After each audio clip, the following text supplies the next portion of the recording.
Good morning. Thank you guys for being here. I really do appreciate y'all supporting this. The topic this morning is a personal narrative about myself and my journey of faith.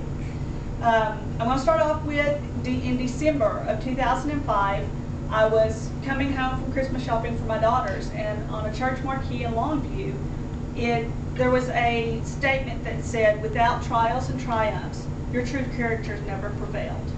And I have taken a lot of time and looked over that and discovered that every mountain that I've had to climb, or every little valley I had to climb out of, it was a journey of my faith and my trust in God, because I have been known to just turn my back and say I'm going to do this on my own. But one of the largest defining moments for me was my 13th birthday. We all know how mean girls can be, and of course this young lady, her name was Heather, and she moved here from Houston, Texas. She moved to Pittsburgh, which was a huge culture shock for her. And I thought she was just a snotty little girl. And so, to be mean, I invited her to my birthday just to be mean to her. And by doing so, she was the first one to fall asleep. So we froze her bras, panties, socks, all of that. And the next morning she woke up, and of course she was upset. And we all thought it was funny. We were taking everybody home, and my mom walked her up to the door. And I did not know this, but her mom was an alcoholic. And when my mother knocked on the door to let her in, her mother didn't realize who she was because she was too drunk to realize it.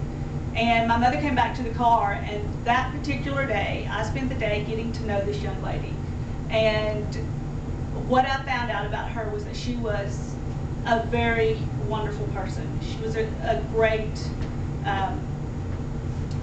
person to get to know, and she's been one of my best friends throughout life. And through that, I discovered that I was not being what God wanted me to be, because I was being mean to her. And that taught me to read a book before I just judge it on the cover, because we pick up a book and look at the cover and decide we don't like it. And we have a tendency to do that with people as well. And that was so eye-opening to me. And then, as life has gone on, she's been a very dear friend of mine. And as life's gone on, I moved from White Oak up here, and the journey as far as financial situations and stuff like that has been really trying. In fact, on my drive up here for my second job interview here, my car broke down up at Front Street, and I told my daughters I felt like it was Satan trying to keep me from getting to my job interview and being able to get this job. And I was able to get here, and I was so worried I was going to be late.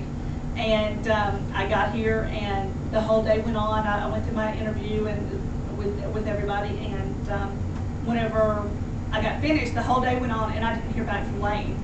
And I was just completely freaking out. And finally I called and I said, "Lane, I hadn't heard from you." He said, "Oh, can you start Monday at 9?